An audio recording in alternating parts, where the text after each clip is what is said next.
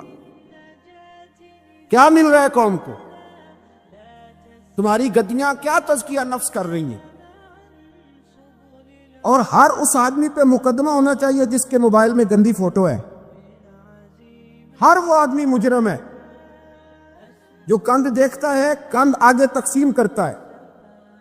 ایسے ہی ایک دو آدمی کا نام لگا کے چپ کر گئے ہو، صبح قیامت کے دن میں مجھے بھی پوچھا جائے گا اور آپ کو بھی پوچھا جائے گا. ہر ایک آدمی دوسرے پہ بوجھ ڈال کے خاموش ہو جاتا ہے. حکومت نے غلط کیا، حکومت بنوائی کس نے تھی؟ کس نے ووٹ دیا تھا؟ برابر کے شریک ہیں ان کے جرموں میں جو ان کو ٹھپے لگاتے ہیں. چپ کر جاتے ہو تنقید کر کے. حضرت سیدنا امام مالک رحمۃ اللہ علیہ فرمایا کرتے ظالموں کا مددگار بھی ظالم ہوتا ہے. تو ان کو ٹھپے لگانے والا ظالم نہیں ہوتا؟ وہ نہیں مددگار ظالموں کا؟ ابھی تک لوگ کہہ رہے ہیں مولانا آپ سخت جملے کہتے ہیں، آپ سخت جملے کہتے ہیں، آپ بچیں. میں نے کہا تمہیں پتہ نہیں نا، تمہیں خبر نہیں، تم اس زیادتی کا شکار نہیں ہو، تمہیں کیا پتا. میرے ایک چچا کا بیٹا تھا، اکلوتا تھا، وہ رستے میں جاتے ہوئے کسی کی گولی کا شکار ہو گیا. میں تھانے گیا پرچہ کٹوانے. طالب علمی کا زمانہ تھا. جب میں گھر سے نکلا تھا تو میری جیب میں 2 روپے تھے. میرے تو ابا جی بڑی دیر پہلے انتقال کر گئے. چچا کی یہ حالت تھی کہ وہ بیچارے اٹھنے کے قابل نہیں رہے، ایک بیٹا تھا. اور میں جب تھانے گیا تو میں نے پرچہ کاٹنے والے سے کہا کہ قتل ہو گیا ہے، پرچہ کٹوانا ہے. اور ڈاکٹر یہ کہتا ہے، ڈاکٹر یہ مسیحا بنے پھرتے ہیں قوم کے، وہ کہتا ہے لاش کو ادھر رکھو اور پہلے پرچہ کٹوا کے لاؤ، پھر پوسٹ مارٹم کریں گے. اس نے بھی ایک ٹیلی فون کرنا گوارا نہیں کیا. کہ سارے ظالم ہیں الا ماشاء، یہ سب کٹہروں میں آئیں گے، ان سب کو حساب دینا.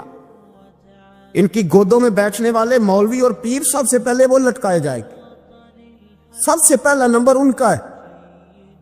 میں نے جا کے کہا پرچہ کہ پہلے پرچہ کٹواؤ پھر پوسٹ مارٹم. سے میں نے کہا پرچہ، تو پولیس والا مجھے کہنے لگا ایک پینسلوں کا ڈبہ لاؤ. یہ نمائندے ہیں ہمارے، یہ ہماری حفاظت کرنے پہ، یہ تمہارے لیے تم نے خود اپنے لیے پولیس بنائی ہے.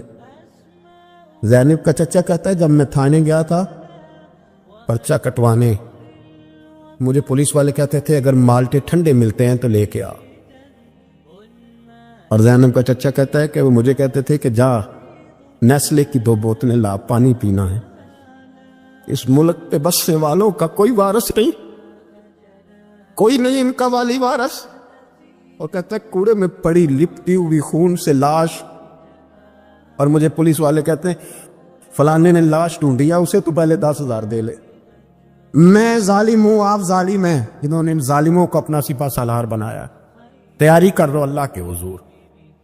میں نے پوچھا رب کریم سے، مولا تو بتانا رزلٹ کب نکلے گا؟ تو رب کریم نے فرمایا دنیا تو غافل ہو سکتی ہے، وَلَا تَحْسَبَنَّ اللَّهَ غَافِلًا عَمَّا يَعْمَلُ الظَّالِمُونَ. کر جا کے سورۃ ابراہیم کی آیت نمبر 42 پڑھو. رب فرماتا ہے اللہ غافل نہیں ہے ان لوگوں سے جو دنیا میں ظلم کر رہے ہیں. اللہ ظالموں کے کاموں سے غافل ہے. تو پھر مولا رزلٹ کیا ہے؟ فرمایا انما یؤخرہم لیوم. اللہ نے ایک دن کے لیے یہ فیصلے رکھے ہوئے. رب روز عدالت نہیں لگائے گا، اللہ نے ایک دن رکھا ہوا. تشخص فیہ الابصار. فرمایا میں ظالموں کو اس طرح لٹکاؤں گا کہ لوگوں کی آنکھیں کھلے کی کھلی رہ جائیں. میں ظالم کو، رب کریم فرماتا ہے مجھے کوئی غافل نہ سمجھے، وقت آنے والا ہے، وقت آنے والا ہے. حضرت وہب ابن منبہ رحمۃ اللہ تعالی علیہ فرماتے، آپ فرماتے بنی اسرائیل کے اندر ایک بادشاہ بڑا ظالم تھا. اس نے محل تعمیر کرنا شروع کر لیا. محل بن رہا ہے، محل کے بیچ ایک جھونپڑی آ گئی، کٹیا ایک بوڑھی عورت کی. تو بادشاہ نے اس بی بی سے کہا کہ یہ کٹیا، یہ جھونپڑی دے دو، میرے محل کا نقشہ خراب ہوتا ہے. بوڑھی کہنے لگی میں بیوہ بھی ہوں، بے اولاد بھی ہوں. جب میں بیاہ کے یہاں آئی تھی تو میرے ابا نے کہا تھا بیٹی تیرا جنازہ نکلنا چاہیے، تو چلو میں پکا ہوا پھل ہوں, تھوڑا وقت رہ گیا ہے, مر جاؤں گی تو تمہارا ہی ہے, میرا کون سا قبالی وارث ہے.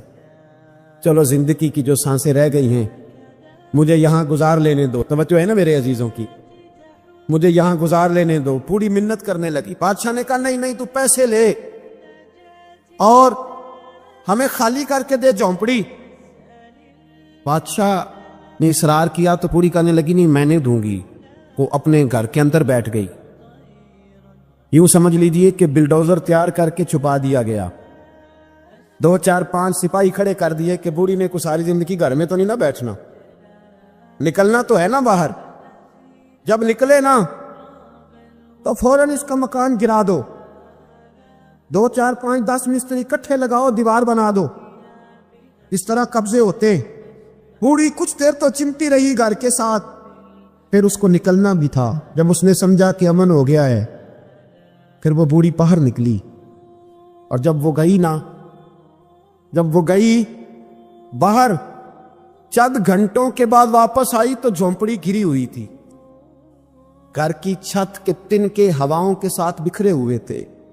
نیا مکان بن گیا. وہاب ابن منبہ علیہ رحمہ فرماتے اس بی بی نے جو دعا مانگی تو عرش فرش ہلنے لگے, زمین کانپنے لگی.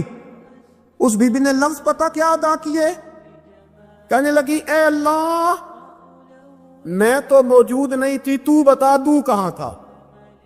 اللہ میں تو نہیں تھی. زینب کی اماں بھی پوچھتی ہے اللہ میں تو نہیں تھی, تو موجود تھا نا. تو عرش کا مالک کہتا میں ہلا دوں گا. ذرا ان علماء کو, مشائخ کو, ان ارباب اقتدار کو دیکھ لینے دو, میری ڈھیل ہے, میں انہیں ہلا دوں گا. کہتی اللہ میں تو نہیں تھی, تو کہاں تھا, تو بتا. آپ کہتے ہیں فرمایا جبریل دوڑ کے جا, دوڑ. اللہ حکم کیا فرمایا پلٹ دے اس بستی کو, تباہ کر دے ان لوگوں کو جو ظلم پر چپ رہتے, انہیں تباہ کر دے. دنیا میں قتیل اس سے منافق نہیں کوئی, دنیا میں قتیل اس سے منافق نہیں کوئی جو ظلم تو سہتا ہے بغاوت نہیں کرتا. اس کا منافق نہیں کوئی. منافق بن کے جینا بند کر دو, اب مومن بن کے جینا سیکھو. ان ظالموں کے خلاف بولو. میرے عزیز کہتے تباہ کر دو بستی کو. بستی الٹتی, گھر تباہ ہو گئے. یاد رکھو عرش کا مالک ہے, تمہیں دیکھ رہا ہوں, ورنہ کوئی موجود نہ تھا, میں تو تھا نا, میں تو سارا کچھ دیکھ رہا ہوں. میں اس ولا تحسبن اللہ غافلا اما یعمل الظالمون, لوگ اللہ کو غافل نہ سمجھے. اور پھر میڈیا چیختا ہے, کہتا ہے جی بڑا ظلم ہوا. اس کام میں سب سے زیادہ کردار اس برائی کو پھیلانے میں میڈیا کا ہے. میڈیا تو بچوں کو گناہ کے طریقے بتلاتا ہے. اور حکومتیں ممتاز قادری کا جنازہ نہ دکھانا ہو تو میڈیا سارا بند ہو جاتا ہے. فیض آباد دھرنے کا ظلم نہ دکھانا ہو تو میڈیا سارا بند ہو جاتا ہے. تو گند اگر دکھانا بند روکنا چاہیں تو گند رک سکتا ہے کہ نہیں رک سکتا؟ یہ پابندی, یہ ٹیکنیکلی زمانہ ہے. اگر یہ بند کرنا چاہے ٹھیک ہے, اگر یہ بند کرنا چاہے تو ہر چیز اپنی جگہ پہ بند ہو سکتی ہے کہ نہیں؟ بولیں. لیکن ہم تو روئیں گے نا, فیس بک پہ تصویر لگائیں گے زینب کے ساتھ ظلم ہوا, تو تیری تو امام والی دکان پہ گندی فوٹو لگی ہوئی ہے, تیرے تو موبائل میں سارا گند ہے. اس گند کی ترویج و اشاعت میں تو میں اور آپ شامل ہوتے جا رہے ہیں. گند تو پرموٹ ہو رہا ہے, اسی سے تو لوگوں کے جذبات ابھرتے ہیں. ابا جی کہتے ہیں مجھے اعتبار ہے بیٹی پہ. یہ کیا تماشا ہوا اعتبار کا؟ یہ کیا بات ہوئی؟ اعتبار کس کو کہتے؟ حضرت جنید بغدادی رحمۃ اللہ تعالی علیہ, آپ سے کسی نے پوچھا, میں تھوڑے دن پہلے, مجھے گجرات یونیورسٹی کے کچھ طالب علموں نے دعوت دی, کچھ اساتذہ نے کہا کہ یہاں سیرت سیمینار ہے آپ آئیں. سیالکوٹ میں جو کیمپس ہے, میں وہاں جب پہنچا تو میں نے کہا یار یہ صرف لڑکے ہونے چاہیے. کہنے لگے اتنے بولے مولوی تقریر کرتے ہیں لڑکیوں میں, تو آپ, تو میں نے کہا یار مجھے دکھیا نور سمجھ لو, پرانے خیالات کا ہوں. اور ویسے بھی میرے لیے مولوی حجت نہیں, میرے لیے رسول اللہ کا دین حجت ہے. تو آپ پردہ کرائیں. خیر انہوں نے مہربانی کی, کوئی پارٹیشن ہو گئی. جب میں پہنچا تو شاید 1.5 منٹ لگا ہو مجھے گیٹ سے ہال میں جانے تک. لیکن وہاں جو بچے اور بچیوں کا میں نے حال دیکھا تو میں دعا مانگ رہا تھا، اے اللہ تو اس قوم پہ فضل فرما، اس قوم پہ۔ ابا جی کہتے مجھے اعتماد ہے، نابینا سے ابھی عبداللہ ابن مکتوم رضی اللہ تعالی، وہ آئے ہیں تو نبی پاک صلی اللہ علیہ وسلم نے فرمایا عائشہ پردہ کر لو، تیرے گھر میں بسنے والی بی بی سید عائشہ سے بھی پاک ہے، تیری بیٹی حضرت عائشہ صدیقہ سے بھی زیادہ حرمت والی ہے۔ نبی پاک نے فرمایا عائشہ پردہ کرو، حضور وہ نابینا ہے۔ فرمایا تمہیں تو نظر آ رہا ہے نا، تیرا اعتبار یہاں سے بھی زیادہ بڑھ گیا ہے۔ حضرت جنید بغدادی سے کہا حضور ہمیں قرآن شریف پڑھا دیں، آپ نے فرمایا درمیان میں عورتیں پردہ ڈالیں پھر پڑھاؤں گا۔ کہا حضور قرآن پاک ہی پڑھانا ہے؟ حضرت جنید فرمانے لگے پڑھانے والے حسن بصری ہو اور پڑھنے والی رابعہ بصری ہو اور درمیان میں قرآن پڑھا ہو، پھر بھی میں انہیں بغیر پردے کے پڑھنے کی اجازت نہیں دیتا۔ یہاں تو حال ہی کوئی نہیں، اس کاند کو روز پرموٹ کرتے ہو، نوجوانوں کے جذبات بکھرتے ہیں اور بپھرتے ہیں، اور پھر اس کے بعد کہتے ہو کہ آگ نہ لگے۔ یہ کیسے ہو سکتا ہے؟ تم نے خود آگ لگائی ہے چمن میں اپنے، بے سبب گردش ایام کو الزام نہ دو، تم نے خود نور کا ظلمت سے کیا ہے سودا، کر کے توہین سحر شام کو الزام نہ دو۔ او بھائی یاد رکھو، جب تک یہ کند رہے گا فحاشی اور عریانی رہے گی۔ انڈیا کے اندر زیادتی کے واقعات زیادہ ہیں پاکستان کی نسبت، کیوں؟ اس لیے کہ گند زیادہ ہے، فحاشی اور عریانی۔ اسلام نے تو نظر تک پر پابندی لگا دی، کہا اپنی نظر بھی مومن جھکا کے رکھے، جو چیزیں سبب بن سکتی ہیں ان پر بھی پابندی لگا کے رکھے۔ ہم توجہ ہی نہیں کرتے، خیال ہی نہیں ہے، اس کو پرموٹ کیا جاتا ہے۔ اور سب سے دوسری بڑی وجہ یہ ہے کہ مجرم کو سزا نہیں ملتی۔ مجرم کو سزا بولیے، وہ چھوٹ گیا نا سر عام ایک بڑے آدمی کا بیٹا قتل کرنے والا، چھوٹ گیا نا، وہ جس نے سر عام ایک سپاہی کانسٹیبل کو کچل دیا تھا، وہ بچ گیا نا، آ گیا نا باہر۔ ریمنڈ ڈیوس کئی گولیاں مار کے بچ گیا نا۔ جب مجرم کو سزا نہیں ملتی تو پھر گناہ بند۔ میرے رسول پاک صلی اللہ علیہ وسلم نے قانون دیا، قانون، ایک عورت نے چوری کی، اس کے حضرت سیدنا اسامہ بن زید حضور کے محبوب صحابی سفارشی بن کے آئے، حضور تھوڑی لچک دے دے۔ نبی پاک نے فرمایا سنو، میری بیٹی فاطمہ بھی چوری کرتی تو میں ہاتھ کاٹ دیتا۔ مجرم کے لیے سزا ضروری ہے، مجرموں کو سزا ملے گی تو حالات بہتر ہوں گے۔ کہتے ہیں سرے عام پھانسی لگاؤ، کہتے ہیں قانون میں گنجائش نہیں۔ تمہارے لیے قانون روز بدل جاتا ہے۔ جب مطالبہ کیا گیا نا کہ سرے عام جاگ رہے ہیں آپ لوگ، کیسے ہو گئے جی؟ چلے میں دعا کرتا ہوں اللہ کرے میری قوم جاگ جائے، آمین تو کہہ دیں، اللہ کرے آپ لوگ جاگ جائیں اور جاگتے رہیں۔ اعلیٰ حضرت نے فرمایا تھا، مشورہ دیا تھا، سونا جنگل رات اندھیری چھائی بدلی کالی ہے، سونے والوں جاگتے رہنا کیونکہ چوروں کی رکھوالی ہے۔ سونا جنگل رات اندھیری چھائی بدلی کالی ہے، سونے والوں جاگتے رہنا، چوروں کی رکھوالی ہے۔ کہا گیا سرے عام پھانسی دو، تو کہنے لگے آئین میں گنجائش نہیں چوک میں پھانسی دینے کی، اور تمہاری ضرورت پڑے تو آئین میں ترمیم ہو جاتی ہے۔ تو آج زینب کو ضرورت پڑی یا تو کیوں ترمیم نہیں ہو سکتی؟ آج ایک غریب مظلوم ماں کو ضرورت پڑی یا تو ترمیم کیوں نہیں ہو سکتی؟ انہیں چوک میں پھانسی دو، انہیں لٹکاؤ، انہیں کاٹ کر کتوں کے آگے ڈالو تاکہ ہر ایک کی بیٹی محفوظ رہ سکے۔ اور وہ زینب کسی اور کی بیٹی نہیں، وہ میری بیٹی ہے، میری بیٹی ہے۔ کبھی 6 سال کی بیٹی سینے پہ لٹا نا، اور پھر اس باپ کا درد محسوس کر، مجھے اندازہ ہو کہ بیٹی تو بیٹی ہوتی ہے۔ حاتم تائی کی بیٹی ننگے سر دربار رسالت پہ آئی تو میرے نبی پاک نے چادر دی۔ سلمان فارسی کہنے لگے سنیا کافر کی بیٹی ہے، تیری پاک چادر ہے، میں اپنی نہ دے دوں؟ تو حضور نے فرمایا سلمان چپ کر جا، بیٹیاں سانجھی ہوتی، بیٹیاں سانجھی ہوتی ہیں، چپ کر۔ کافر کی بیٹی صحیح بیٹی تو ہے نا، اور بیٹیاں تو سانجھی ہوتی ہیں۔ یہاں اتنا ظلم اور اتنا حشر ہو گیا اور کہتے ہیں پتہ نہیں چلا، دیکھتے ہیں، کرتے ہیں، سنتے ہیں، یاد رکھو۔ اب بھی سمجھ جاؤ، اے اللہ اس اجتماع میں تیری بارگاہ میں دعا کرتے، خداوندہ ساری بیٹیوں کو حفاظت کا پردہ عطا فرما، اللہ سب کے لیے حفاظت کے پردے نصیب فرما۔ حضرت عمر کے زمانے میں نا ایک نوجوان تھا، نیک تھا، مسجد جایا کرتا تھا رات کو، تو مسجد جا رہا تھا تو رستے میں ایک عورت نے دعوت گناہ دی، ابن عساکر نے اس کو لکھا ہے۔ تو نوجوان تھا، خواہشات تھی، کچھ طبیعت مائل ہو گئی، ابھی ادھر جا ہی رہا تھا کہ کسی نے آیت پڑھ دی، والی من خاف مقام ربی جنتان، جو رب کے سامنے کھڑے ہونے سے ڈرے گا اللہ 2 جنتیں دے گا۔ واقعی ڈر گیا، وہ واقعی ڈر گیا، اتنا ڈرا کہ بے ہوش ہو کے گر پڑا۔ بیماری سے لوگ بے ہوش ہوتے ہیں، پیسے ڈوب گئے بے ہوش ہوتے ہیں، بچے کے غم میں بے ہوش ہوتے ہیں۔ سچ بتاؤ، کبھی خوف خدا سے بھی بے ہوش ہوتا کوئی دیکھا ہے؟ ہمارے ہاں تو روز مرہ ہی نہیں ہے بھائی، اور بڑی باتیں ہیں بے ہوش ہونے کی، ڈرنے کی، غش کھانے کی۔ بے ہوش ہو کے گر پڑا، بوڑھے باپ کو کسی نے بتایا بچہ بے ہوش پڑا ہے، اٹھا کے گھر لائے، گھر لا کے کہا بیٹا کیا ہوا؟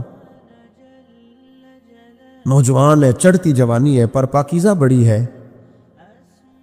کہنے لگا ابا جی گناہ کی طرف چلا گیا تھا، پر میں نے آیت سن لی جو اللہ کے سامنے کھڑے ہونے سے ڈرے گا رب 2 جنتیں دے گا، میں ڈر گیا تھا، رب واقعی 2 جنتیں دے گا۔ باپ رو پڑے، ابا جی کی آنکھوں میں آنسو آئے اور کہا پتر اللہ بڑا مہربان ہے، اس کے وعدے سچے ہیں، واقعی 2 جنتیں دے گا۔ اس میں پھر ایک چیخ ماری اور اس طرح کی ماری کہ اس کی روح ہی پرواز کر گئی، روح ہی پرواز کر۔ کشتگانے خنجر تسلیم را، عشق کی خنجر سے قتل ہو گئے لوگ۔ صبح حضرت عمر کو پتہ چلا کہ انہوں نے تو رات جنازہ بھی پڑھ دیا، تدفین بھی کر دی۔ جناب عمر فرمانے لگے اتنا نیک نوجوان خوف خدا سے دنیا سے چلا گیا، مجھے کیوں نہیں بلایا، میں جنازہ پڑھتا۔ فاروق اعظم فرما رہے ہیں میرا شوق تھا میں اس کا جنازہ پڑھتا۔ حضور آپ کو تکلیف نہیں دی، فرمایا بتاؤ قبر کہاں ہے؟ تے کامل پیر انہاں دے باہو قبر جنہ دی جیوے۔ حضرت فاروق اعظم قبر پہ تشریف لے گئے اور کھڑے ہو کے فرمانے لگے نوجوان مجھے امید ہے میرے رب نے تجھے 2 جنتیں دی ہوں گی۔ ابن عساکر کھول کے دیکھو تاریخ بغداد نے کیا لکھا ہے۔ حضرت سیدنا فاروق نے فرمایا امید ہے 2 جنتیں دی ہوں گی، قبر کے اندر سے بولا کامل پیرو نہ دے باہو قبر جنا دی جیوے۔ قبر کے اندر سے بولا، کہنے لگا حضور امید والی بات نہیں، رب کے وعدے سچے ہیں، اس نے واقعی مجھے 2 جنتیں عطا فرمائی، 2 جنتیں دی ہیں، میں نے اپنے مالک کو راضی پائے۔ جب انسان راضی بالرضا رہنے لگتا ہے نا، پھر وہ ہر روز نماز پڑھ کے تکلیف نہیں اسے ہوتی، پھر روز درود شریف پڑھ کے وہ یہ نہیں کہتا کہ چلو 2-4 چھٹیاں بھی کر دیں، پھر روزانہ تلاوت کر کے اسے کہیں دقت محسوس نہیں ہوتی، چونکہ اب وہ چاہتا ہے کہ جس حال میں میرا رب رسول مجھے رکھیں گے، جو حکم دیں گے، میں نے اس سے کوئی تنگی محسوس نہیں کرنی، میں نے اس کے مطابق چلنا۔ اور قرآن مجید نے ایک نیا انداز اختیار کیا سورہ مائدہ کے اندر، اس کی آیت نمبر 119 ہے۔ اللہ کریم نے فرمایا رضی اللہ عنہم ورضوا عنہ، صحابہ کی بات ہو رہی ہے، فرمایا وہ اللہ سے راضی ہے اور اللہ ان سے راضی ہے۔ حضرت سیدنا موسیٰ علیہ السلام نے عرض کی کوہ طور پہ جا کے مولا میری قوم پوچھتی ہے کہ کوئی ایسا کام بتا جو ہم کریں تو ہم سے راضی ہو جائے۔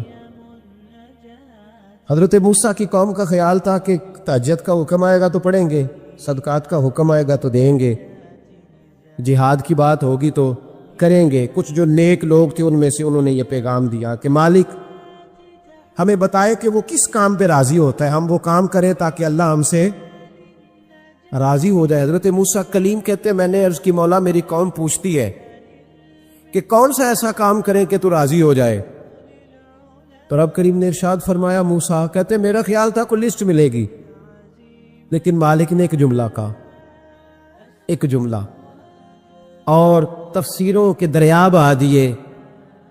عرش کے مالک نے فرمایا موسیٰ ان سے کہو جا کے کہ وہ مجھ سے راضی ہو جائے، میں ان سے راضی ہو جاؤں گا۔